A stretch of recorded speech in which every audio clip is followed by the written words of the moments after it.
بسم الله الرحمن الرحيم. ومن أحسن قولا ممن دعا إلى الله وعمل صالحا وقال إنني من المسلمين.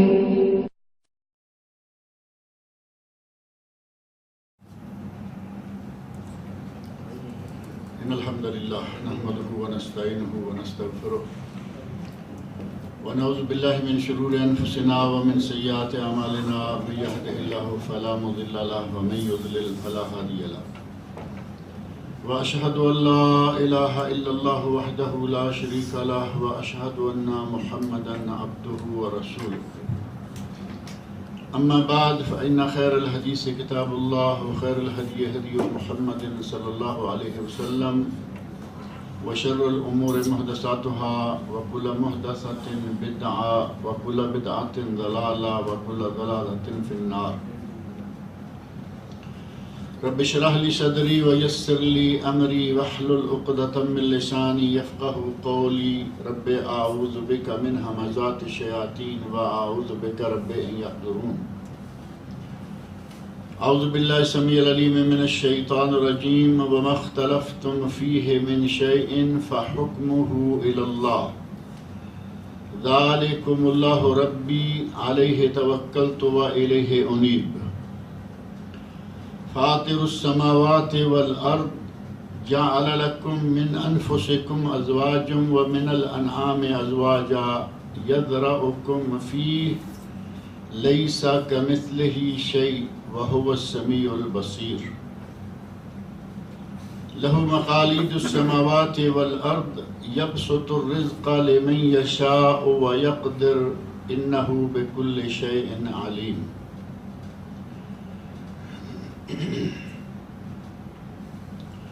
پچھلے 2 درسوں میں امت اسلامیہ کا اختلاف اور امت اسلامیہ سے پہلے اللہ رب العزت نے کب تک انسانوں کو ایک امت رکھا اور کب ان میں مختلف قسم کے اختلافات در آئے، اس سلسلہ میں بات چلتی رہی. اور ابھی جو آیت میں نے پڑھی ہے اس میں اللہ رب العزت نے ارشاد فرمایا ہے وَمَا اخْتَلَفْتُمْ فِيهِ مِنْ شَيْءٍ فَحُكْمُهُ إِلَى اللَّهِ. کسی بھی معاملہ میں جب تم اختلاف کرو یا تمہارا اختلاف ہو جائے فَحُكْمُهُ إِلَى اللَّهِ، تو اس کا فیصلہ اللہ کی طرف ہے. اس میں فیصلہ کرنے والی ذات اللہ کی ہے. اور ظاہر ہے کہ 2-4 انسان جب اکٹھے ہوتے ہیں تو اختلاف رائے ہو ہی جایا کرتا ہے. یہ کوئی انوکھی بات نہیں ہے.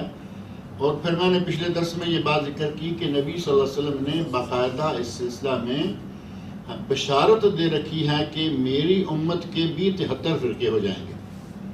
عیسائیوں کے 72، یہودیوں کے 71 اور امت اسلامیہ کے 73 فرقے. اور قرآن کریم میں اللہ رب العزت نے بھی بتایا ہے کہ تنازع اگر کبھی ہو ہی جائے تو فیصلہ کیسے کرنا ہوگا. قرآن کریم میں اللہ رب العزت نے کئی مقامات پر ذکر کیا کہ اختلاف ہو سکتا ہے، لیکن جب اختلاف ہو جائے تو پھر اس کا معنی یہ تو نہیں ہے کہ اپنی اپنی جگہ پر سب اڑے رہیں. قاعدہ اور اصول یہ ہے کہ اختلاف ہو جائے تو اس اختلاف کو اللہ اور اللہ کے رسول صلی اللہ علیہ وسلم کی طرف لوٹاؤ. جو فیصلہ وہاں سے آ جائے اس پہ عمل کر لو. اس سلسلہ میں قرآن کریم میں متعدد آیات ہیں. اللہ رب العزت نے اس اختلاف کا حل بتاتے ہوئے ہمیں فرمایا کہ اختلاف ہو جائے تو اس وقت تم نے کس چیز پر عمل کرنا ہے. اللہ کے ارشاد اور رسول اللہ صلی اللہ علیہ وسلم کے فرمان پر. اور اگر ان پر عمل کریں گے تو یہ معاملہ جو ہے وہ آسانی سے حل ہو جائے گا. قرآن کریم میں اللہ رب العزت نے ایک جگہ ارشاد فرمایا ہے اطیعوا اللہ و اطیعوا الرسول و اولی الامر منکم. یہ آیت بڑی معروف ہے. سورہ نساء میں اللہ رب العزت نے فرمایا یا ایھا الذین آمنوا اطیعوا اللہ و اطیعوا الرسول. اے ایمان والو اللہ اور اللہ کے رسول کی اطاعت کرو اور آگے اللہ رب العزت نے ارشاد فرما دیا فَإِن تَنَازَعْتُمْ فِي شَيْءٍ، پہلے فرمایا یا ایھا الذین آمنوا اطیعوا اللہ واطیعوا الرسول واولی الامر منکم، اے ایمان والو اللہ کی، اللہ کے رسول کی اور اولی الامر کی اطاعت کرو۔ پہلی بات یہ کہ اللہ رسول تو معروف ہے، اولی الامر کون ہیں؟ اہل علم میں سے بعض نے کہا کہ اس سے مراد حکام اور امراء ہیں، اپنے علاقے کا حاکم امیر المومنین، یا دوسرا کوئی حاکم ہے، یا اس سے بھی چھوٹے علاقے میں ایک پرنس کے طور پر یا امیر کے طور پر ہے، تو اس کو کہا گیا یہ اول الامر ہے کہ جس کے ہاتھ میں بست و کشاد آ گئی۔ اور ایک علماء کی جماعت ہے جو کہتی ہے کہ اس سے مراد وَإِلَىٰ أُولِي الْأَمْرِ مِنْكُمْ جو ہے، اول الامر سے مراد حکام و امراء کے علاوہ علماء و فقہا بھی ہیں۔ اگر علماء و فقہا کو مراد لیں تو معنی سیدھا سا ہوا کہ اگر کسی خالص دینی معاملہ میں اختلاف ہو جائے تو اس کو ظاہر ہے کہ تم حاکم کے پاس، عام دنیا داری حاکم ہے، اس کے پاس تو نہیں لے جا کے سکتے، اس کو تو عالم اور فقیہ، کوئی صاحب علم دین وہی حل کرے گا۔ اور اگر کوئی ایسا دنیاوی معاملہ ہے اس میں اختلاف ہو جاتا ہے تو اس کو کون حل کرے گا؟ یہ ضروری نہیں ہے کہ اس کو حل کرنے کے لیے آپ حاکم کے پاس ہی جائیں گے، بلکہ اللہ رب العزت نے مطلقاً اولی الامر منکم کا ذکر فرمایا کہ تم اولی الامر کے پاس جاؤ، اور اولی الامر میں دونوں موجود ہیں، چاہے حاکم کا حکم ہے چاہے کسی مفتی کی طرف سے فتویٰ ہے، اگر اس پر اختلاف ہو جائے تو اللہ رب العزت نے اس کا حل بھی ہمیں بتا دیا۔ پہلے ذکر کیا تین چیزوں کا، تین شخصیات کا، تین ذاتوں کا، یا ایھا الذین آمنوا اطیعوا اللہ واطیعوا الرسول واولی الامر منکم، اے ایمان والو اطاعت کرو اللہ کی، اطاعت کرو اللہ کے رسول کی، اور اولی الامر منکم، تم میں سے اولی الامر کی۔ یہیں اگر تھوڑا سا غور کریں تو معاملہ تو یہی حل ہو جاتا ہے کہ اللہ رب العزت نے اللہ اور رسول کی بات کرتے ہوئے اطاعت کا کہا، اطیعوا اللہ واطیعوا الرسول، اور جب تیسری پارٹی کی باری آئی تو اس وقت اطیعوا کا لفظ استعمال نہیں فرمایا۔ ممکن تھا اطیعوا اللہ واطیعوا الرسول واطیعوا اولی الامر منکم، لیکن ان کی اولی الامر کی اطاعت کے ساتھ اطیعوا کا لفظ اللہ رب العزت نے ذکر نہیں فرمایا، کیونکہ ان کی اطاعت بالذات ہے ہی نہیں، ان کی اطاعت مطلقاً نہیں ہے، ان کی اطاعت ہے جب وہ اللہ رسول کے حکم کے تابع ہوں، ان کا حکم جو وہ حکم دے وہ بھی اللہ رسول کے حکم کے مطابق ہو، ان کے خلاف نہ ہو، تو پھر وہ اولی الامر جو ہے ان کی بھی اطاعت کی جائے گی۔ اگر اولی الامر حکم دیتا ہے اور وہ کتاب و سنت کے خلاف ہے تو اس کی بات نہیں مانی جائے گی۔ یہیں سے ہی آیت کے آغاز سے ہی پتہ چل جاتا ہے کہ اللہ رب العزت نے اطیعوا اللہ واطیعوا الرسول واولی الامر منکم میں فرق کر دیا کہ اولی الامر کی اطاعت ذرا الگ طرح کی، وہ ایک خاص نوعیت رکھتی ہے، مطلقاً اطاعت نہیں ہے، وہ اطاعت ہوگی جب اللہ رسول کے تابع رہیں گے۔ لا طاعۃ لمخلوق فی معصیۃ الخالق، نبی اکرم صلی اللہ علیہ وسلم کا ارشاد ہے کہ اگر کہیں خالق کی نافرمانی ہو رہی ہے تو مخلوق میں سے چاہے کوئی بھی کیوں نہ ہو، نبی کیا اللہ کے حکم کے خلاف کسی کو حکم دے گا؟ کبھی ہو ہی نہیں سکتا کہ نبی اللہ کے حکم کے خلاف کسی کو حکم دے۔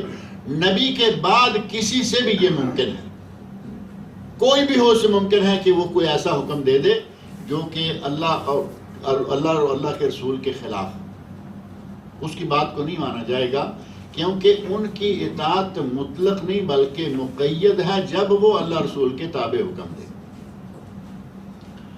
اور اس بات کو اللہ رب العزت نے بالکل واضح انداز سے بھی بتا دیا، فَإِن تَنَازَعْتُمْ فِي شَيْءٍ، مطلقاً تو کام چلتا رہا، لیکن اگر تمہارا کسی معاملہ میں تنازع ہو جائے، فَإِن تَنَازَعْتُمْ فِي شَيْءٍ فَرُدُّوهُ إِلَى اللَّهِ وَالرَّسُولِ، تو اس وقت اس کا فیصلہ صرف اللہ اور اس کے رسول کی طرف سے اٹھانا ہے۔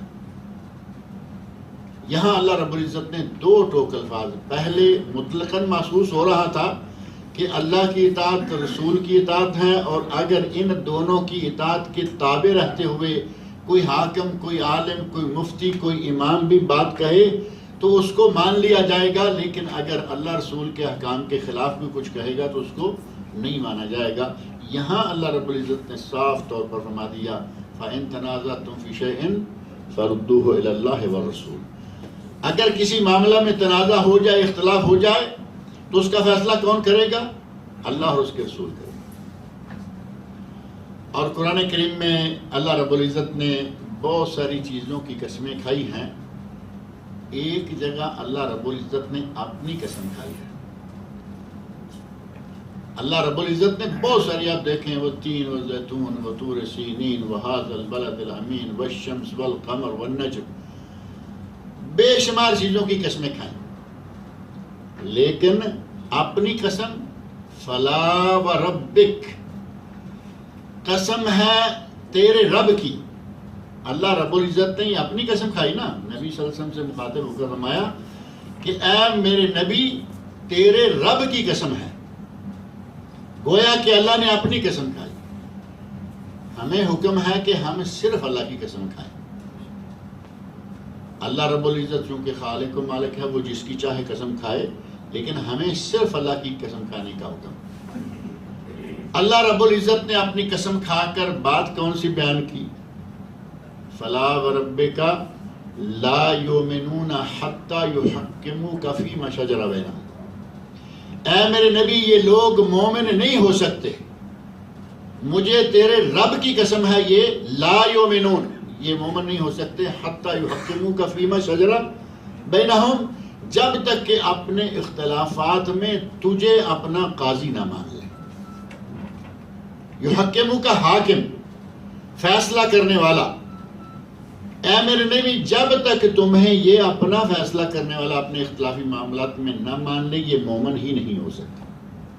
گویا کہ اللہ رب العزت نے اس معاملے میں صاف کر دیا کہ اگر اختلاف ہو جائے اور اس میں تو فیصلہ کر دے، اگر اس کو کوئی تسلیم نہ کرے تو وہ مومن نہیں ہو سکتا۔ اور آگے اللہ رب العزت نے فرمایا حتی یحکموک فیما شجر بینہم ثم لا یجدوا فی انفسہم حرجا، پھر اپنے دلوں میں کسی قسم کا حرج یا تنگی بھی نہ پائیں، یہ بھی نہیں ہے کہ ہاں چلیں اب کیا کریں گے، تو یہ تو تکلیف کے ساتھ مان رہا ہے نا۔ اللہ رب العزت نے صاف طور پر فرمایا ثم لا یجدوا فی انفسہم حرجا، پھر اپنے دل میں کوئی تنگی، کوئی انقباض، کسی قسم کی تکلیف محسوس نہ کریں، وَيُسَلِّمُ تَسْلِيمًا، اور اپنا سر تسلیم خم کر لیں کہ اللہ کا حکم آ گیا، رسول اللہ کا فیصلہ آ گیا، اب اس سے آگے ہمیں کچھ نہیں چاہیے۔ کیا ہم ایسا ہی کرتے ہیں؟ اب کبھی اپنے گریبان میں جھانک کے دیکھیں، یہاں بیٹھے آپ کو ایک بات بتائی جائے، قرآن کریم کی آیت بھی پڑھی جائے کہ یہ قرآن کریم میں آیا ہے، نبی اکرم صلی اللہ علیہ وسلم کی احادیث کے وہ دو صحیح ترین مجموعے ہیں، صحیح بخاری اور صحیح مسلم، اس کی حدیث بھی بتائی جائے کہ یہ بخاری اور مسلم دونوں میں ہے، قرآن کریم کی آیت میں ہے، لیکن ہم پاکستان سے جب چلے تھے، انڈیا سے روانہ ہوئے تھے، تو ہمارے لوگوں نے یہ بڑی پکی کر کے بھیجا تھا کہ وہاں دیکھو، وہاں لوگ کچھ اور طرح کے، کہیں کہیں نام لے کے بھی بتاتے ہیں، لیکن نام نہ بھی لے تو معلوم ہوتا ہے کہ وہاں کچھ اور طرح کے لوگ ہیں، وہ پتہ نہیں تمہیں کیا کیا بتائیں گے، کیا کیا کہیں گے، لیکن دیکھو ذرا وہاں بچا کے رہنا۔ اب یہ قرآن کریم کی آیت بھی سن رہا ہے، صحیح بخاری مسلم کی احادیث اس کے سامنے ہیں، اور جب نبی صلی اللہ علیہ وسلم کا حکم سنتا ہے تو اس کے دماغ میں بات آتی ہے، اب پیچھے والوں کا جب یاد کرتا ہے تو پھر کہتا ہے کہ ہاں ٹھیک ہی لگتا ہے، لیکن کیا کریں، ہمارے مولوی نے وہ بتا دیا۔ اب مانا یہ ہوا کہ آپ کو نہ اللہ کی بات پر ایمان ہے، نہ رسول اللہ کی بات پر ایمان ہے، آپ کا مولوی پر ہی سارا ایمان جم گیا، جبکہ اللہ رب العزت فرمایا کہ اگر اپنے دل میں تنگی محسوس کرتے ہوئے حکم مان بھی لیا تب بھی مومن نہیں ہوگا۔ ثم لا یجدوا فی انفسہم حرج، پورے دل کی خوشی، دل کے اطمینان کے ساتھ اس حکم کو مانیں، دل میں باقاعدہ سرور ہو کہ میں نے اللہ کے نبی کا حکم مان لیا ہے، تب جا کے وہ ایمان والا ہو۔ اگر دل بسوستے ہوئے، ناک منہ چراتے ہوئے مان لیا تو اللہ نے فرمایا وہ ایمان والا نہیں ہو سکتا۔ جیسے ہی رسول اللہ صلی اللہ علیہ وسلم کا ارشاد آ جائے، سر تسلیم خم کر لیں، فوراً مان لیں، قبول کر لیں کہ یہ ہمیں منظور ہے، اختلافات رہتے ہی نہیں۔ اگر یہ انداز ہم اختیار کر لیں تو اختلاف کہاں رہے گا؟ قرآن آ گیا، سر تسلیم خم کر لیں، حدیث رسول صحیح سند سے آ گئی، سر تسلیم خم کر لیں۔ حدیث ضعیف ہے، اب بات کر سکتے ہیں کہ بھئی یہ حدیث ہم نہیں مانتے کیونکہ یہ ضعیف ہے، اور جب حدیث بخاری مسلم کی کہا جائے پھر بھی نہ مانیں۔ بخاری مسلم کے علاوہ حدیث کی بہت ساری کتابیں ہیں، ان میں بہت ساری صحیح حدیثیں موجود ہیں، یہ کوئی ضروری نہیں ہے کہ صرف بخاری مسلم کی۔ جب صحیح حدیث میں بات آ جائے اس کو قبول کر لیں، اگر یہ سلسلہ ہم اختیار کر لیں، یقین مانیں اختلاف رہتا ہی نہیں۔ اختلاف رہتے ہی تب ہے کہ ہم نے اپنی وہ کنڈی جو اڑائی ہوئی ہے نا، وہ گھر سے نکلتے ہوئے جو پکی کر کے بھیجا جاتا ہے کہ سعودی عرب میں جا رہے ہو، وہاں وہ لوگ بہت ہیں۔ اب وہ لوگ جو بہت ہیں نا، وہ ہم ہر جگہ ہمیں نظر آتے ہیں۔ جہاں کسی نے قرآن و سنت کی بات کی، کہا کہ اس نے تو نہ کسی پیر کا نام لیا ہے، نہ کسی بزرگ کا تذکرہ کیا ہے، بس سیدھا قرآن کریم، حدیث شریف، حدیث۔ یہ سمجھتے ہیں یہ جو انہوں نے کہا تھا نا کہ وہاں وہ لوگ بہت ہیں، یہ انہی میں سے ہو، کیونکہ وہاں قرآن سنت کوئی نہیں، وہاں پیر، بزرگ، ولی اور یہ اور وہ انہی کی باتوں کے تذکرے رہتے ہیں، قرآن و سنت کو پیچھے ڈالا گیا۔ اللہ رب العزت نے اختلاف کو ختم کرنے کا بہترین طریقہ ہمیں یہاں بتا دیا۔ اسی طرح قرآن کریم میں اللہ رب العزت نے سورۃ الاعراف کی بالکل شروع کی 3 آیت میں فرمایا اتبعوا ما انزل الیکم من ربکم، تم پر جو تمہارے رب کی طرف سے نازل کیا گیا ہے اس کی اتباع کرو۔ تمہارے رب کی طرف سے کیا نازل کیا گیا ہے؟ قرآن کریم۔ قرآن کریم کی اتباع کرو۔ اور رسول اللہ صلی اللہ علیہ وسلم کے بارے میں کیا خیال ہے؟ اللہ رب العزت نے قرآن کریم میں حدیث رسول کو بھی منزل من اللہ قرار دیا۔ اللہ کے نبی کی حدیث بھی اسی طرح کا واجب الاتباع ہے جس طرح قرآن کریم ہے، حدیث صحیح سند سے ثابت ہونا چاہیے۔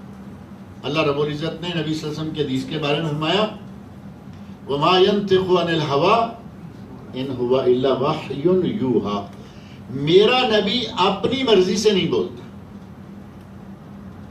کب بولتا ہے؟ جب ہم اسے وحی کرتے ہیں، وحیٌ وحی ہے، یوحا جو اس پر کی گئی ہے، اس وحی کے مطابق وہ بات کرتا ہے۔ اس کا معنی یہ ہوا کہ اللہ کی بات اور رسول اللہ کی بات دونوں کی بات کو ماننا گویا کہ اللہ کو ہی ماننا ہے۔ اگر رسول اللہ صلی اللہ علیہ وسلم کی حدیث کو لے لیں گے انشاءاللہ بیڑا پار ہو جائے گا، قرآن کریم کو لے لیں گے وہ تو اللہ رب العزت کی کتاب ہے، اور اگر ان دونوں کو چھوڑ کر کہیں اور تلاش کریں گے تو وہاں سے کیا ملے گا آپ کو؟ وہاں تو پھر وہی ملے گا جو آج کل ہمیں مل رہا ہے، پاک و ہند میں بکثرت وہ سلسلہ چل رہا ہے۔ اور اللہ رب العزت نے قرآن کریم کے ایک تیسرے مقام پر سورۃ الاحزاب میں ایک بڑا مشہور و معروف واقعہ ہے، اس واقعہ کے ضمن میں ایک بات بتائی ہے۔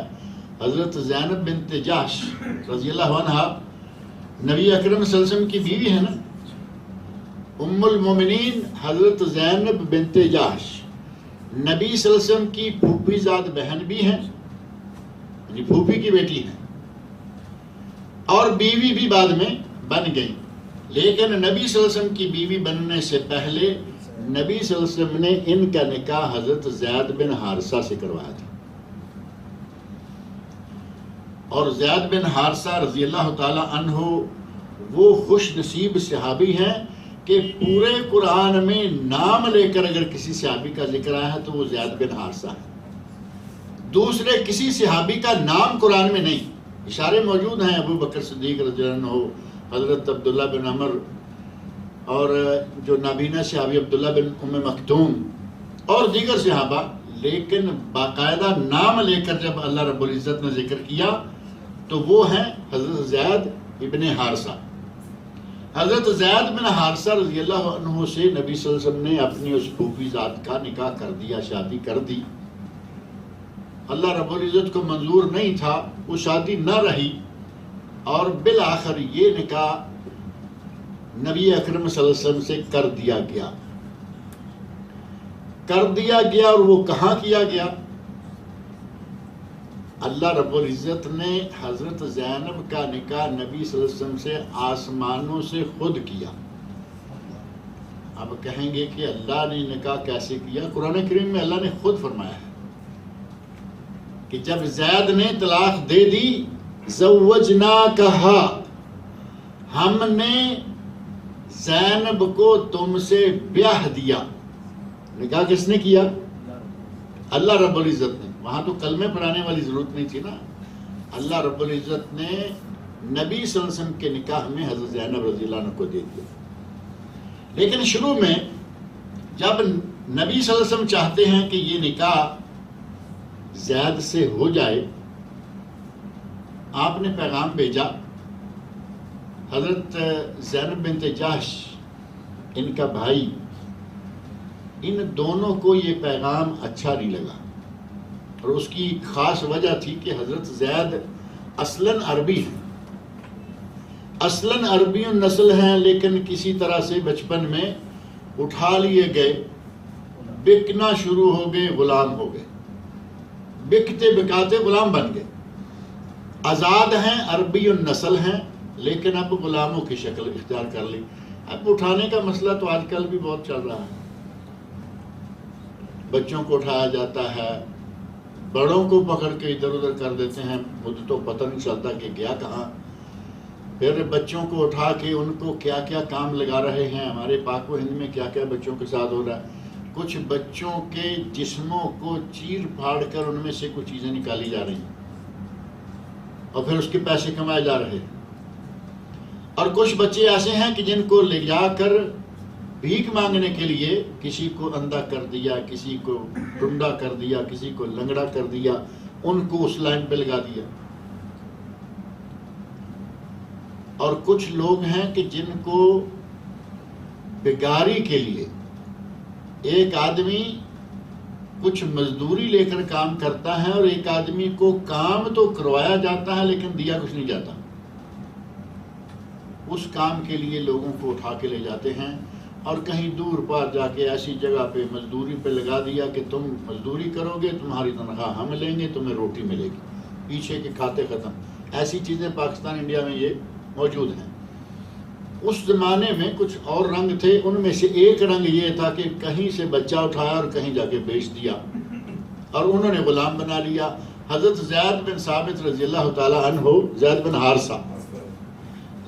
حارثہ رضی اللہ عنہ بکتے بکاتے حضرت خدیجہ الکبریٰ رضی اللہ عنہ کے پاس آگے، ان کے غلام ہو گئے۔ اور جب نبی اکرم صلی اللہ علیہ وسلم نے حضرت خدیجہ رضی اللہ عنہ سے نکاح کیا تو حضرت خدیجہ نے یہ زید جو ہیں یہ نبی صلی اللہ علیہ وسلم کو دے دیا کہ یہ آج سے آپ کے غلام۔ نبی اکرم صلی اللہ علیہ وسلم نے انہیں آزاد کیا، اور نہ صرف آزاد کیا بلکہ آزاد کیا اتنا حسن سلوک کیا کہ حضرت زید نے اپنے ماں باپ کے ساتھ جانے سے انکار کر دیا۔ ڈھونڈتے ڈھانڈتے ماں باپ آ گئے، پہنچ گئے۔ نبی اکرم صلی اللہ علیہ وسلم نے حضرت زید کو اختیار دے دیا کہ یہ آپ کا بیٹا ہے، میری طرف سے اجازت ہے، اس کو لے جاؤ، اور اگر یہ نہ جانا چاہے تو ظاہر ہے کہ میں کیا کروں۔ ماں باپ نے حضرت زید سے پوچھا، اس وقت وہ نبی صلی اللہ علیہ وسلم سے اتنے متاثر آپ کے حسن سلوک سے اس حد تک وہ وہاں دل لگا بیٹھے ہیں، کہتے ہیں کہ میں آپ کے ساتھ نہیں جاتا، مجھے یہیں رہنا۔ باپ سے بڑھ کر پیار دیا ہوگا یا نہیں؟ اگر باپ سے بڑھ کر پیار نہ دیا گیا ہوتا تو کہتے کہ میں اپنے ابا کے ساتھ جاتا۔ نبی اکرم صلی اللہ علیہ وسلم نے انہیں اس وقت کے رواج کے مطابق اپنا اتنا پیار، شفقت، اتنا محبت کے ساتھ پالا، لوگوں نے ان کو زید بن محمد کہنا شروع کر دیا۔ اس اعتبار سے تو بیٹے ہو گئے، زید بن محمد یہ سلسلہ چلتا رہا جب تک کہ سورہ احزاب کی ہی دوسری آیات ادعوہم لآبائہم، لوگوں کو ان کے باپوں کے نام سے.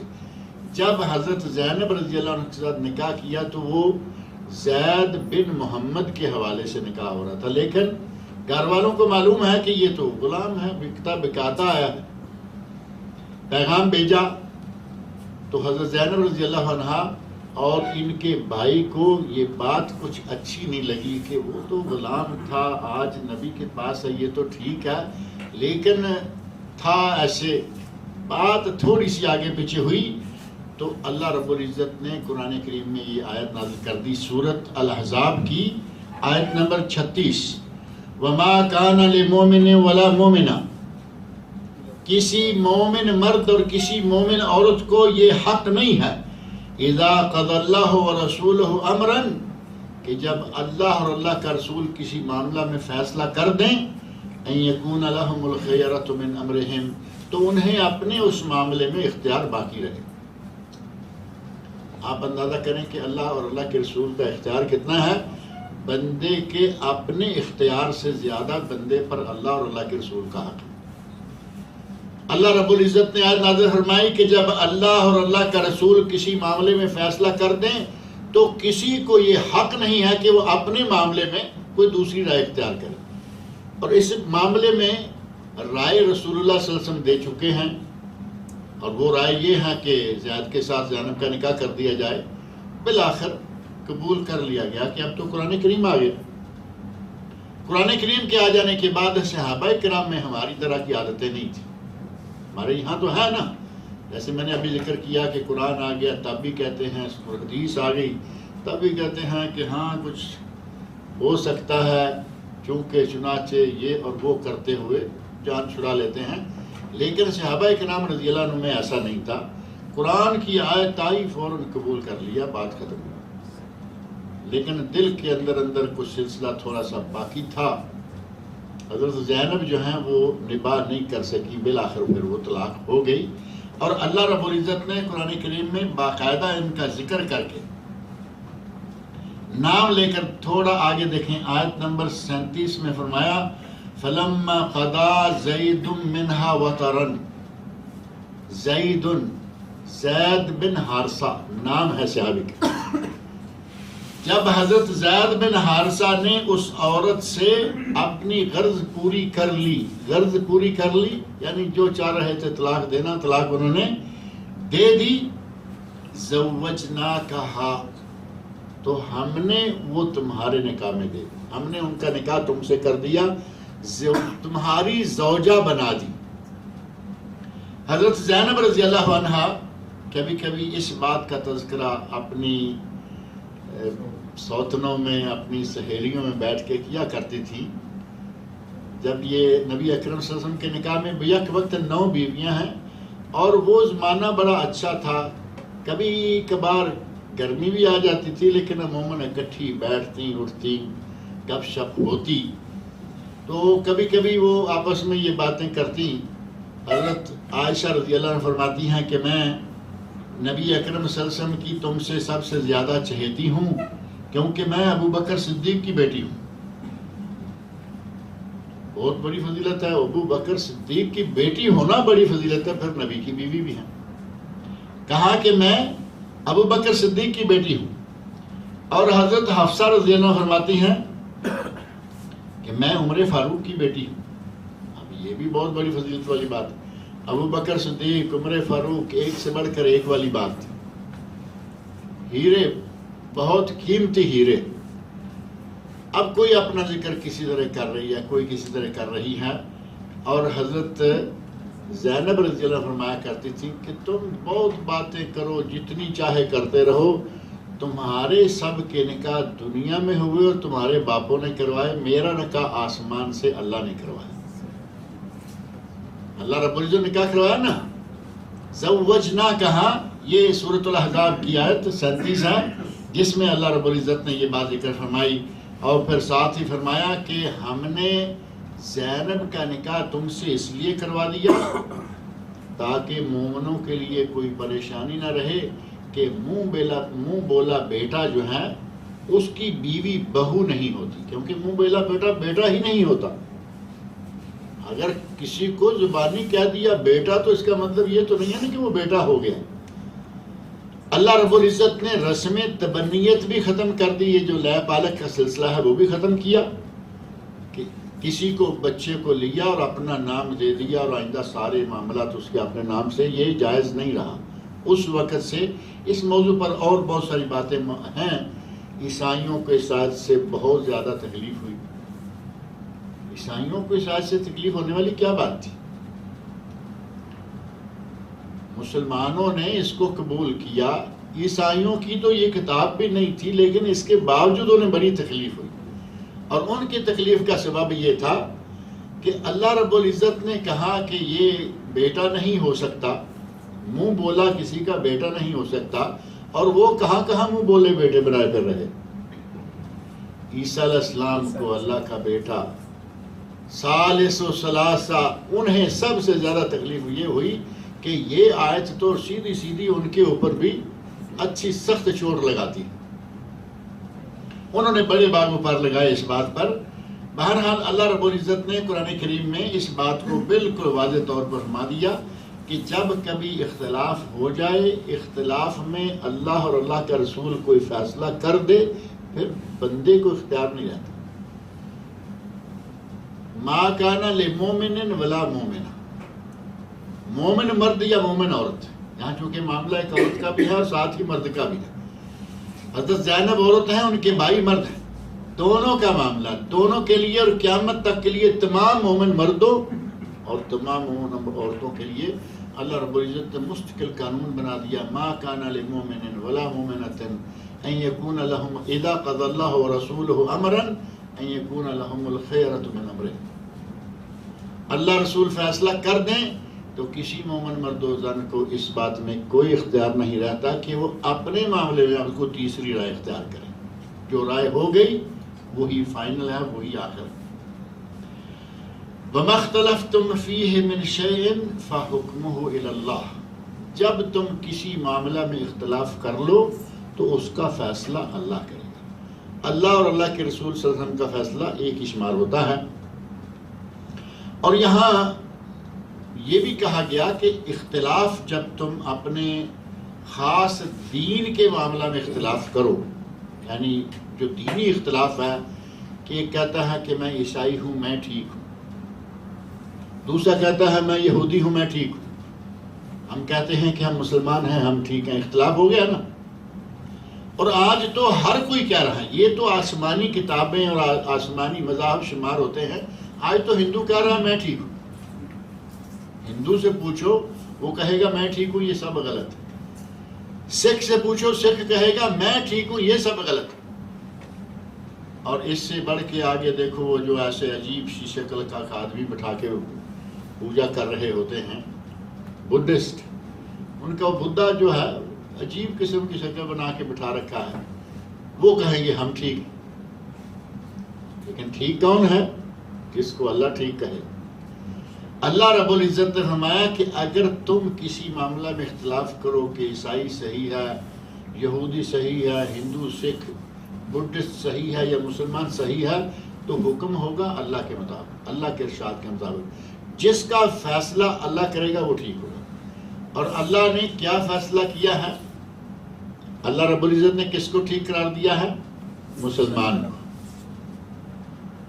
اگر کوئی آج اسلام کے آ جانے کے بعد، قرآن کریم کے نازل ہو جانے کے بعد، نبی اکرم صلی اللہ علیہ وسلم کے مبعوث ہو جانے کے بعد آج کوئی شخص کسی بھی دین کا دعویٰ کرے گا فَلَن يُقْبَلَ مِنْهُ، قرآن کریم میں اللہ نے صاف فرما دیا فَلَن يُقْبَلَ مِنْهُ وَهُوَ فِي الْآخِرَةِ مِنَ الْخَاسِرِينَ، اس سے وہ نہیں قبول کیا جائے گا، آخرت میں یہ آدمی نقصان اٹھانے والے سے ہوگا، ہندو ہو سکھ ہو عیسائی ہو یہودی ہو چاہے کسی بھی کتاب والا ہے، اگر وہ یہ کرے گا تو وہ ٹھیک نہیں۔ اور اگر وہ کہے میں بھی ٹھیک ہوں میں بھی ٹھیک ہوں میں بھی ٹھیک ہوں، تو پھر حق کہاں رہا؟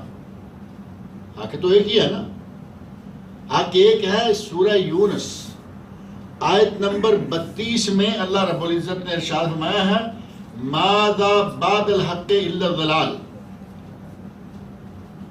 سورہ یونس کی آیت نمبر 32، فماذا بعد الحق الا الضلال، حق کے بعد سوائے گمراہی کی اور کچھ نہیں. ایک حق ہے اور اس کے بعد گمراہی. ہمارے یہاں ایک طبقہ پاکستان انڈیا کا ایک گروہ ہے، وہ کوئی مذہبی گروہ کہیں گے یا سیاسی گروہ کہیں گے. ان کا کہنا ہے کہ کسی کو کافر نہیں کہنا چاہیے. آپ نے شاید یہ قضیہ کبھی سنا ہوگا. بڑے زور شور سے کہتے ہیں کہ غیر مسلموں کو کافر نہیں کہنا چاہیے، اور پھر ساتھ کہیں گے کہ ہو سکتا ہے کہ وہ کل کو مسلمان ہو جائیں. ہم کافر کہتے ہیں تو یہ کہا کہ یہ مرنے تک کافر رہے گا؟ کیا کبھی کوئی ایسا کہتا ہے؟ کافر ہیں، آج کافر ہے، کل مسلمان ہوگا الحمدللہ. یہاں آپ نے کئی لوگوں کے ساتھ مسافے کیے، ملے، گلے ملے، اسلام قبول کیا، اسی وقت سے ہمارے بھائی ہیں. آج کافر کلمہ پڑھے، آج ہی وہ ہمارے سارے حقوق اس کو مل کے جو ایک مسلمان کے اس کو سارے فرائض اور ذمہ داریاں اس پر عائد ہو گئی جو ایک مسلمان کی. پھر پتہ نہیں کس وہم و گمان میں آ کر یا کسی پریشانی میں آ کر یہ جملہ لے بیٹھتے ہیں، جی کیا معلوم ہے یہ کل کو مسلمان ہو جائے. کل کو مسلمان ہو جائے گا تو پھر مسلمان کہیں گے، پھر کافر کیوں کہیں گے؟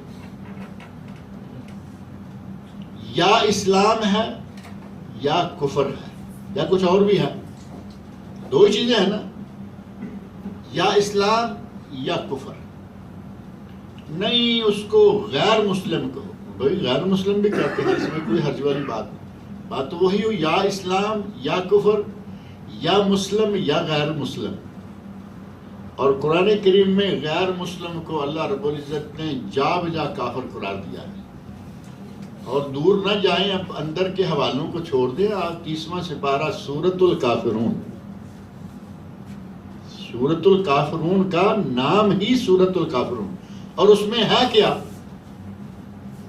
اللہ رب العزت نے کیا فرمایا ہے؟ قل یا ایھا الکافرون. اگر تو قل کے بغیر رہتا نا قرآن کریم میں جہاں جہاں آیا ہے، تو پھر یہ لوگ بہانہ بنا سکتے تھے کہ نہیں جی وہ تو اللہ نے کہا ہے. جیسے دوسرے بھی لوگ کہتے ہیں نا، قرآن کریم کی آیت پڑھیں، قل انما انا بشر مثلکم یوحی الی. اے میرے نبی کہہ دیجئے کہ میں بشر ہوں، میری طرف وحی کی جاتی ہے. تو کہتے ہیں ہاں وہ تو اللہ نے کہا ہے، اللہ نے کہا ہے. اب یہاں بھی معاملہ وہی ہے. اللہ رب العزت نے نبی صلی اللہ علیہ وسلم سے مخاطب ہو کر کہلوایا ہے، قل اے میرے نبی تم کہہ دو، اپنی زبان سے کہہ دو، تاکہ باقی جگہوں میں جہاں اللہ نے کہا ہے ان کو یہ نہ رہے کہ وہ تو اللہ نے کہا ہے، خود اپنی زبان سے کہا. آپ نے کہا، اللہ رب العزت نے فرمایا اپنی زبان سے تم کہہ دو انما انا بشر مثلکم. اسی طرح کہلوایا قل یا ایھا الکافرون، اے میرے نبی کہہ دو اے کافرو. کیا ترجمہ کریں گے قل یا ایھا الکافرون کا؟ کوئی دوسرا ترجمہ ممکن ہے؟ قل یا ایھا الکافرون لا اعبد ما تعبدون. اے کافرو میں اس کی عبادت نہیں کرتا جس کی تم عبادت کرتے ہو. معمولی سی بات کو کہاں کہاں سے گھما پھرا کے لائیں گے اور کہیں گے جی کافر کو کافر نہیں کہنا چاہیے. قرآن کریم سورہ یونس کی آیت میں نے آیت کا چھوٹا سا ٹکڑا پڑھا، فماذا بعد الحق الا ضلال. یا حق ہے یا ضلالت و گمراہی ہے، یا کفر ہے یا اسلام ہے، یا مسلمان ہے یا کافر ہے. اب کافروں میں آگے پھر کئی نسلیں ہیں. منافق ہیں، کافروں میں منافق ہیں، کافروں میں مشرک ہیں، لیکن وہ سب کفر کے تابع آتے ہیں. لہذا یہ کہنا کہ کسی کو کافر نہ کہو اور مسلم کا لفظ لے کے غیر مسلم کہو، یہ کہو کل کیا ہو جائے گا، کل کو کوئی نہیں جانتا. حق کے بعد سوائے ضلالت کے اور کچھ نہیں ہے. اور یہی معاملہ اگر ہم تھوڑا سا اپنی طرف ہی رکھ لیں کہ حق تو وہی ہے جو کتاب اللہ اور سنت رسول میں آ گیا، یا جس پر صحابہ کرام کا اجماع ہو گیا وہ بھی حق ہے، اور جس پر پوری امت اسلامیہ کا اجماع ہو جائے وہ بھی حق ہے. اس کے بعد حق نہیں ہے. ہمارے پاس بہت سارے ایسے مسائل ہیں کہ نہ قرآن کریم میں ہے، نہ حدیث شریف میں ہے، نہ اجماع صحابہ میں ہے، نہ اجماع امت سے ثابت ہے. ایک چھوٹا سا ٹکڑا لے کے بیٹھا ہوا ہے، مسلمان بھی کہلواتا ہے اور مسائل بھی اس کے اپنے ہیں. اب یہ ضلالت و گمراہی ہے. کتاب اللہ کو چھوڑ کر اپنی مرضی کے مسائل پہ عمل کرنا یہ گمراہی ہے. اللہ رب العزت فرمائے وَمَا اخْتَلَفْتُمْ فِيهِ مِنْ شَيْءٍ فَحُكْمُهُ إِلَى اللَّهِ. جس بھی کسی معاملہ میں تم اختلاف کرو تو اس کا فیصلہ جو ہے وہ اللہ ہی کی طرف ہے. ذَلِكُمُ اللَّهُ رَبِّي، ذَلِكُمُ اللَّهُ رَبِّي، یہ میرا اللہ میرا رب ہے، میرا پروردگار ہے. علیہ توکلت، میں نے اسی پر توکل کیا. وَإِلَيْهِ أُنِيبُ، اور میں اسی کی طرف ہی اپنا جھکاؤ کرتا ہوں یا جھکتا ہوں. یہاں یک وقت دو صیغے استعمال کیے. توکل تو ماضی کا صیغہ ہے، اس پر میں نے توکل کیا، اور انیبو یہ مضارع کا صیغہ ہے کہ میں اسی کی طرف جھکتا ہوں. اللہ رب العزت کے کلام میں بڑی برکتیں، بڑی گہرائیاں، بڑا اعجاز، بڑا ایجاز. علیہ توکلتو کہ میں نے اللہ کی ذات پر توکل کر دیا. جو کچھ بھی ہوگا میں نے اللہ پر ایک مرتبہ توکل کر دیا ہے، بار بار اس کی مجھے ضرورت نہیں ہے. اللہ رب العزت نے اس بات کو اپنے نبی کے لیے مستقل کر دیا کہ میں نے اللہ کی ذات پر ایک مرتبہ توکل کر لیا. اب اس بات کو مجھے دہرانے کی ضرورت نہیں، لیکن زندگی میں جب جب کوئی معاملہ آئے گا تو کیا کروں گا؟ وَإِلَيْهِ أُنِيبُ، میں اسی کی طرف جھکتا. جب جب زندگی میں معاملہ آئے گا اس کی طرف جھکتا رہوں گا. توکل میں ایک مرتبہ اللہ کی ذات پہ کر چکا، میں اس سے فارغ ہو چکا. ہمیں بھی اللہ کی ذات پہ توکل کر کے جب کبھی زندگی میں کوئی بھی ایسا معاملہ پیش آ جائے تو کہاں جھکنا چاہیے؟ کس سرکار کی طرف؟ اس کائنات کی سرکار کی طرف. میں اس سرکار کا ذکر نہیں کر رہا جو مزار والے سرکار، دربار اور مزار ہیں، نہیں. ہمیں اس سرکار کی طرف جھکنا چاہیے، پوری کائنات کی خالق و مالک. فاطر السماوات والارض، وہ سرکار جو کہ زمین و آسمانوں کو بنانے والی ہے.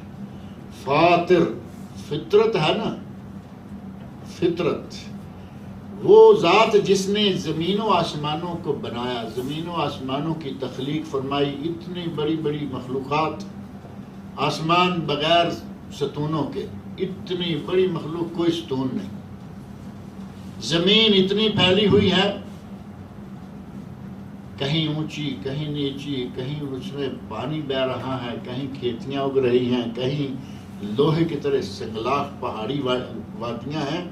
اللہ رب العزت نے ساری زمین، سارا آسمان پورے کا پورا، اور اس میں ان میں بسنے والی مخلوقات کس نے بنائی ہیں؟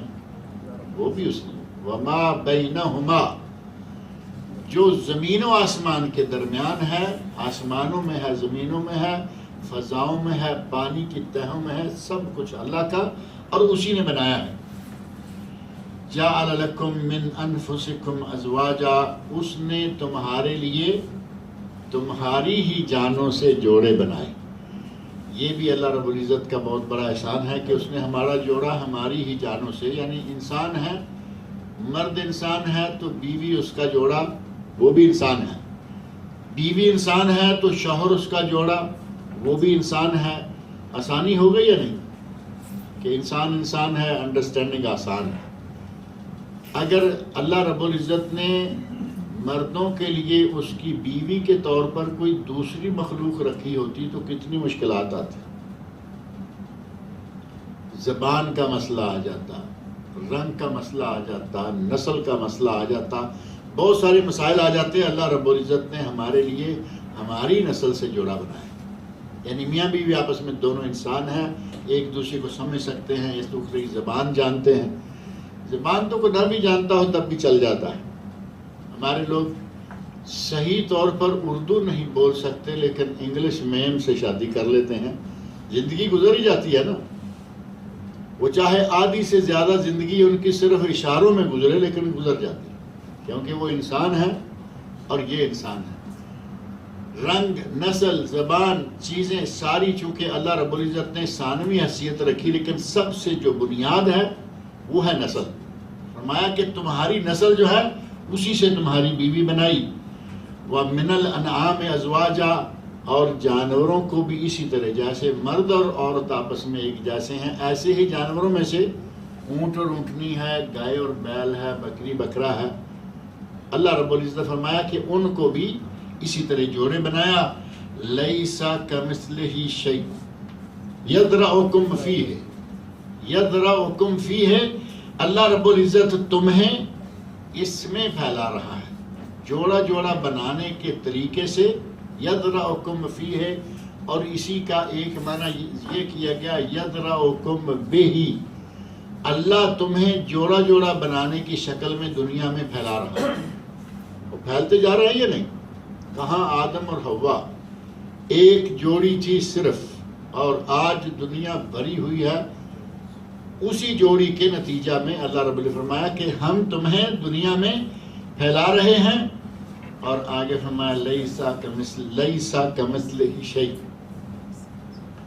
اللہ کی مثال کوئی چیز نہیں ہے. اللہ کی مثال، اس کی مثال کوئی چیز نہیں ہے. وَهُوَ السَّمِيعُ الْبَصِيرُ، اور وہ سننے والا اور بصیر دیکھنے والا ہے. سننے والا اور دیکھنے والا ہے، اس کی مثال کوئی نہیں ہے. اب اس کی مثال کوئی نہیں اور ہم مثالیں آرام سے دے دیتے ہیں. یہاں تو اللہ نے فرمایا کہ اس کی مثال کوئی نہیں، اور ایک جگہ فرمایا فَلَا تَضْرِبُوا لِلَّهِ الْأَمْثَالَ، تم اللہ کی مثالیں نہ دو. اللہ نے سیدھا سیدھا روک دیا کہ تم اللہ کی مثالیں نہ دو، اور ہم مثالیں دیتے ہیں. کہیں گے جی بڑے آدمی کو ملنا ہو، بادشاہ کو ملنا ہو، اب کہیں نا کہ اللہ سے مانگو ڈائریکٹ. تم کہتے ہو کہ کسی قبر والے کو وسیلہ ڈال لیتے ہیں. وسیلے کا مسئلہ ہے نا، یہ مسئلہ یہاں وسیلے کا بھی ہے، اور مسئلہ یہاں ہے اللہ کی مثال بیان کرنے کا، اس کی اسماء و صفات کے سلسلہ میں. میرا خیال یہ دو مسئلے لمبے ہیں، یہ چھڑ جائیں گے تو معاملہ زیادہ ہو جائے گا. پانی بھی باہر بارش کی وجہ سے کافی ہے. صحیح سلامت اللہ سب کو واپس بھی پہنچائے. آج کا درس یہیں روک دیتے ہیں. انشاءاللہ اس وسیلے کا مسئلہ اور اللہ کی مثل بیان کرنے کا مسئلہ، یہ دو چیزیں انشاءاللہ اگلے درس میں ذکر کریں گے. اللہ رب العزت سے دعا ہے کہ وہ مجھے اور آپ سب لوگ کو قرآن کریم پڑھنے، سننے، سمجھنے اور اس کے احکام پر عمل کرنے کی توفیق عطا فرمائے.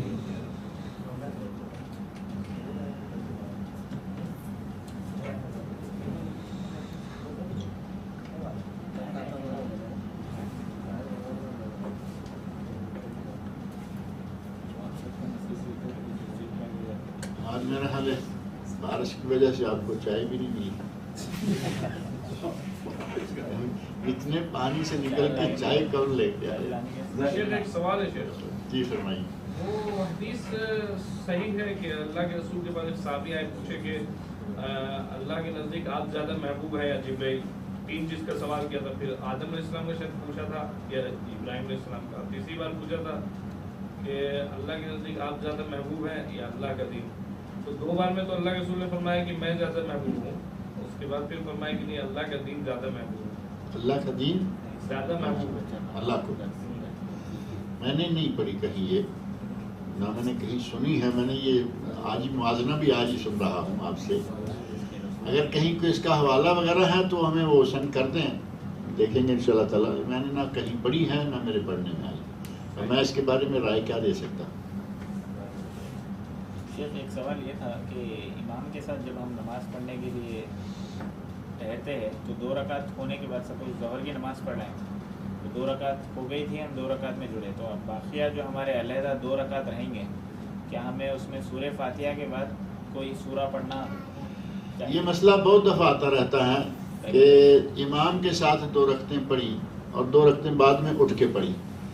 پہلی بات یہ ہے کہ جو امام کے ساتھ پڑھی ہماری وہ 2 رکعتیں پہلی ہیں یا جو ہم نے اٹھ کے پڑھی وہ پہلی ہیں. ایک مسئلہ یہ آ جاتا ہے. اور اسی کے تحت پھر یہ آ جاتا ہے کہ جب ہم 2 رکعتیں پڑھیں گے تو ان کو صرف سورہ فاتحہ تک پڑھیں گے یا ساتھ ہی قل هو اللہ وغیرہ کوئی صورت بھی لگائیں گے؟ اس سلسلہ میں کتب حدیث میں 2 طرح کی حدیثیں ملتی ہیں، 2 روایتیں، 2 لفظ الگ الگ ہیں۔ ایک حدیث وہ ہے جس میں ہے کہ جب تم مسجد میں آؤ، امام جس حال میں ہو اس حال میں اس کے ساتھ شامل ہو جاؤ اور پڑھ لو، اور جو فوت ہو گئی ہے اس کو بعد میں اٹھ کے پوری کر لو۔ فقضو، جو پہلے نماز نکل گئی اس کی قضا کر لو۔ اب قضا جو ہے وہ کیسے کی جاتی ہے؟ جیسے فوت ہوئی ویسے قضا کی جائے گی۔ معنی یہ ہوا کہ تمہاری 2 رکعتیں جو رہ گئی ہیں اب جیسی رہی ہیں ویسی پڑھ لو۔ اس کا معنی یہ کہ ساتھ میں سورہ فاتحہ کے قل هو اللہ بھی شامل کر لو۔ اور دوسری روایت میں ہے کہ جب امام سلام پھیر لے تو تم باقی کی نماز کو پورا کر لو۔ فقضو اور اتمو، اتمام اور قضا دونوں لفظ ملتے ہیں۔ اگر قضا کے لفظ کو لے لیں تو سورہ فاتحہ کے ساتھ کچھ ملانا چاہیے، اور اگر اتمام کو لے لیں تو بغیر سورہ کوئی ملائے آپ اگر 2 رکعتیں مکمل کرتے ہیں تو آپ کی نماز انشاءاللہ صحیح ہوگی۔ پہلا قضیہ تو یہ ہوا۔ اسی میں دوسری بات یہ ہے کہ سورۃ الفاتحہ کا ایک نام سورۃ الکافیہ بھی ہے، اور اس کو سورۃ الکافیہ کیوں کہا گیا؟ کہ یہ دوسری صورتوں سے کفایت کر جاتی ہیں، اس سے کوئی کفایت نہیں کرتی۔ اگر آپ یاسین پڑھ لیں اور فاتحہ چھوڑ دیں، رکوع چلے جائیں، آپ کی رکعت نہیں ہوگی، کیونکہ یاسین بڑی صحیح لیکن وہ اس کی جگہ کفایت نہیں کرے گی، یہاں فاتحہ ہی پڑھنی ہے۔ اور اگر آپ نے سورہ فاتحہ پڑھ لی اور آگے کچھ بھی نہیں پڑھا، یہ کافی ہے، آپ کی رکعت ہو جائے گی۔ اب اس مسئلے کی 2 روایتیں اور الگ الگ الفاظ، ان کو آپ بالکل چھوڑ دیجئے۔ اس صورت کی اہمیت اور اس صورت کی فضیلت میں یہ چیز ہے کہ یہ کافی ہے۔ آدمی کی 1 رکعت کے لیے قیام میں صرف سورۃ فاتحہ پڑھ لینا کافی ہے۔ لہذا اگر کوئی صرف سورۃ فاتحہ پڑھ لیتا ہے، چاہے وہ قضا سمجھے چاہے وہ ادا سمجھے، اس کی نماز انشاءاللہ مکمل ہو جائے گی، اس میں کوئی کمی نہیں رہے گی۔ لیکن عموماً اور بہتر شکل جو میں خود بھی اختیار کیے ہوئے ہوں وہ یہی ہے کہ چونکہ ہماری جو رکعتیں رہی ہیں ان میں سورت تھی اور امام نے پڑھی، ہم نے سنی نہیں، چاہے ظہر اثر ہی ہے، اگر اس وقت ہم ساتھ ہوتے تو ہم پڑھ لیتے۔ اب یہاں پھر مسئلہ پیدا ہو جاتا ہے کہ تم کیسے پڑھ لیتے؟ جو سورہ فاتحہ نہیں پڑھتے وہ آگے کیا پڑھ پائیں گے؟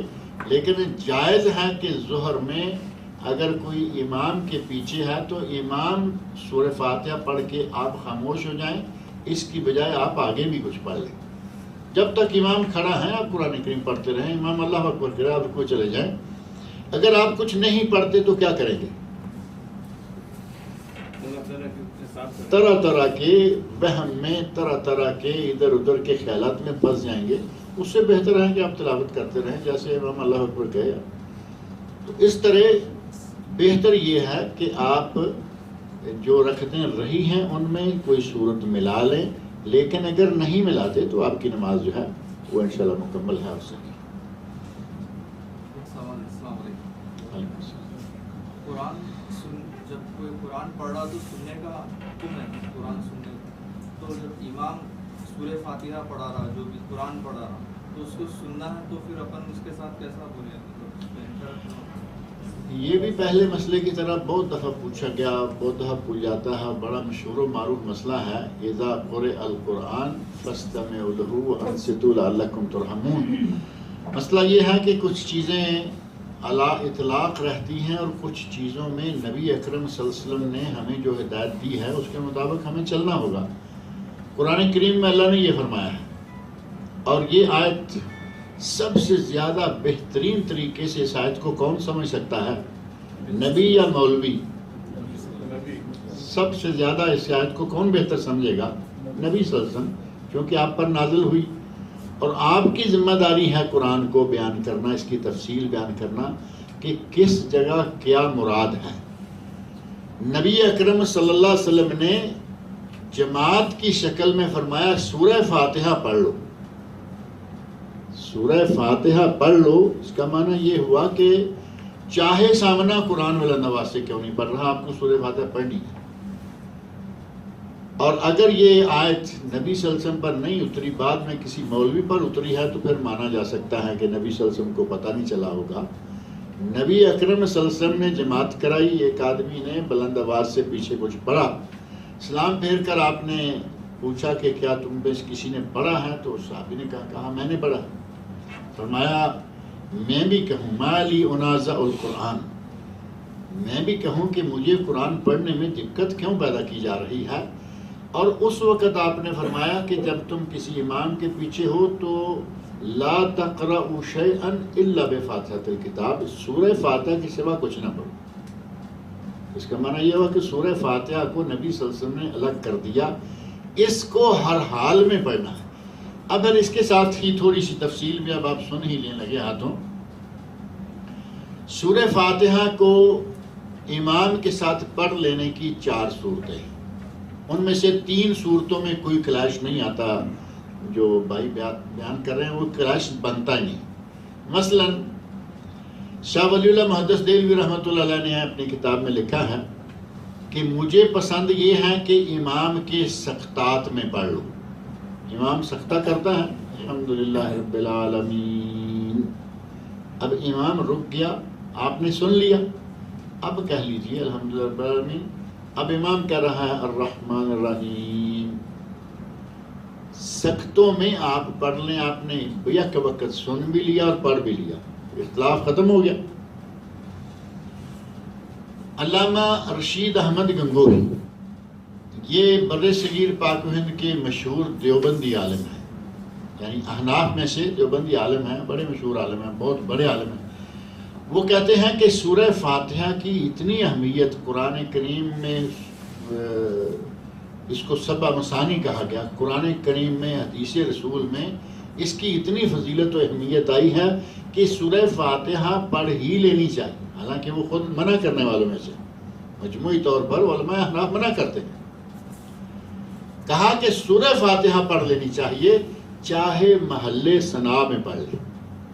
آئے امام کے ساتھ اللہ اکبر کہا، امام سبحانک اللہم و بحمدک شروع ہو گیا، آپ الحمدللہ پڑھ لیں۔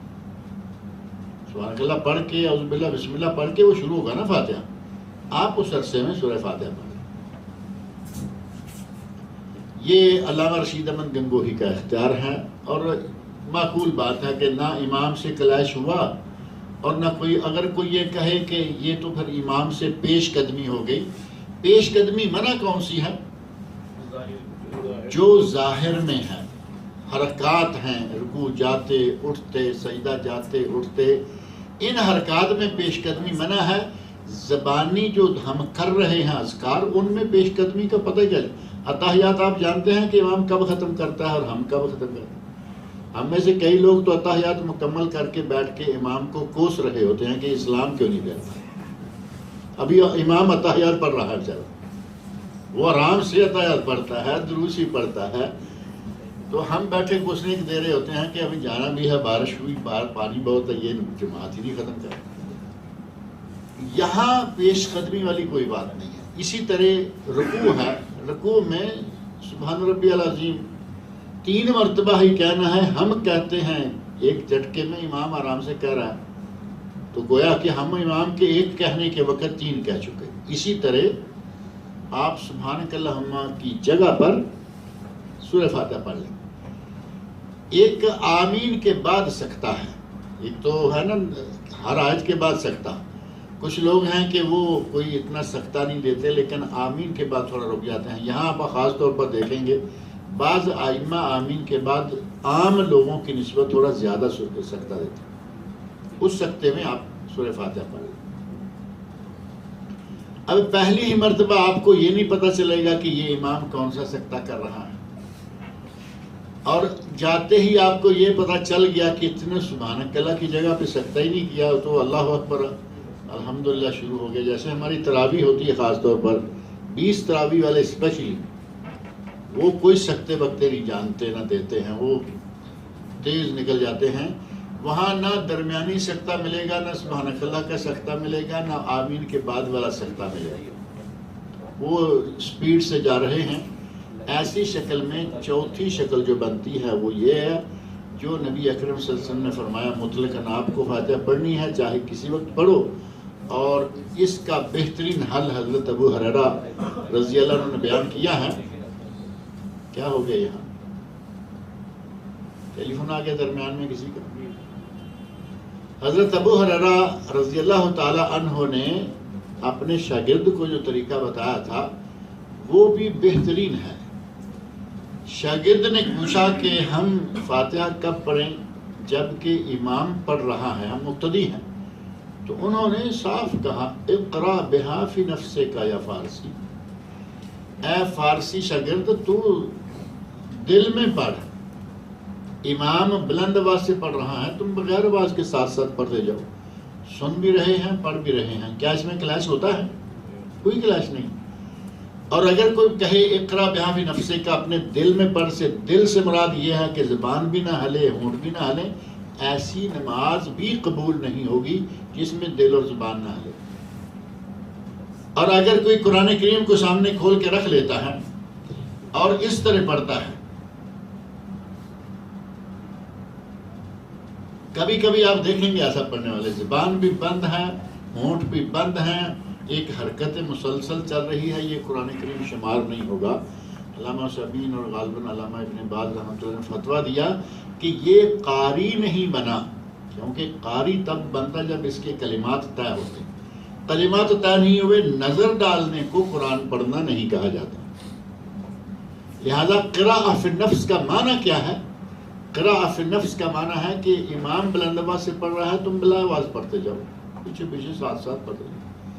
چار شکلوں میں سے جہاں جو کوئی بہتر شکل لگتی ہے، اور ایک دو نماز پڑھنے کے بعد تو پتہ چل ہی جاتا نا کہ یہ امام چار میں سے کون سا مجھے طریقہ اختیار کرنے کا موقع دے گا، وہی طریقہ اختیار کر لے. لیکن سورہ فاتحہ پڑھیں. اور نبی اکرم صلی اللہ علیہ وسلم نے اس کو باوجود اس کے قرآن ہونے کے اس کو پڑھنے کا حکم دیا ہے، چاہے کوئی امام کے پیچھے کیوں نہ. اب نبی صلی اللہ علیہ وسلم سے بہتر تفسیر تو کوئی نہیں جانتا. ایک سوال ہے شیخ کہ ایک بندہ جو تجارت کرتا ہے وہ ایک سیزنلی ایک سامان خریدتا ہے، اس کے بعد اس کو اپنے سیزن میں بیچنے کے بجائے وہ جمع کر کے رکھ دیتا ہے، اور یہ ذخیرہ اندوزی شمار ہوتی ہے. ذخیرہ اندوزی اسلام میں منع ہے. لا یحتکر الا خاطئ. حدیث میں آتا ہے کہ ذخیرہ اندوزی کرنے والا خطا کار ہے، یعنی گنہگار ہے. ذخیرہ اندوزی یہی ہے کہ آدمی آج سامان آ رہا ہے، آج مثال کے طور پر کھجور کا موسم تھا، تھوڑا پہلے کھجوریں اکٹھی کر لیں، اتنی کر لیں، اس وقت وہ مارکیٹ میں نہیں تھی. اگر اتنی اکٹھی کر لیں کہ مارکیٹ میں بھی برابر جا رہی ہے اور پھر اضافی سنبھال کی بھی رکھ لی، کوئی مشکل نہیں، کیونکہ کھجور تو سارا سال کھائی جاتی ہے، اور ہوتی تو ایک وقت میں ہی ہے نا. یہی معاملہ گندم کا، یہی معاملہ چاول کا. لیکن اگر نیت یہ رکھے کہ میں اس کو تب بیچوں گا جب یہ مہنگی ہو جائے گی، یعنی موسم نکال کے بیچے. پیسہ اتنا ہی تھا کہ اس نے جو خریدی اس کو روک لیا. بڑے تاجر کے پاس پیسہ بہت ہے، اس نے مارکیٹ بھی بھرے رکھی اور سٹور بھی بھر لیے. کوئی حرج نہیں ہے کہ سٹور بھی بھر لے لیکن مارکیٹ بھری رہے. اگر مارکیٹ کو روک کر وہ اپنا سٹور بھر لے اور کہے کہ تب بیچوں گا جب مہنگی ہو جائے گی، یہ ذخیرہ اندوزی ہے اور یہ منع ہے. ایک روایت میں آتا ہے من منع القطاف من منع العنب ایام القطاف، جس نے انگوروں کو ان کے چننے کے وقت سے روک دیا. یعنی انگور چنے جاتے ہیں نا، انگور کاٹے تو نہیں جاتے، اس کے صرف گوشے کاٹے جاتے ہیں. جس نے انگور چننے کے زمانے میں انگوروں کو روک دیا، فقد تقحم النار علی البصیرہ، اس نے بابصیرت ہوتے ہوئے جہنم میں اپنے آپ کو گرا لیا. کیونکہ وہ کیوں روک رہا ہے؟ یا ذخیرہ اندوزی کی نیت ہے. اب انگور کی ذخیرہ اندوزی کیسے ہوگی؟ وہ اس کو اور پکاتے ہیں اور پکاتے ہیں، جب اس کا شیرہ گاڑھا پکا میٹھا ہو جاتے، شراب نکالنے والوں کو بیچتے ہیں. تو اس کے بارے میں کہا گیا کہ جو آدمی شراب کی بھٹی کے لیے اپنے انگور کو چننے کے دنوں میں روک لے اور بعد میں جا کے کاٹ کے بیچے، اس نے اپنے آپ کو گویا کہ سیدھا سیدھا جہنم میں گرا.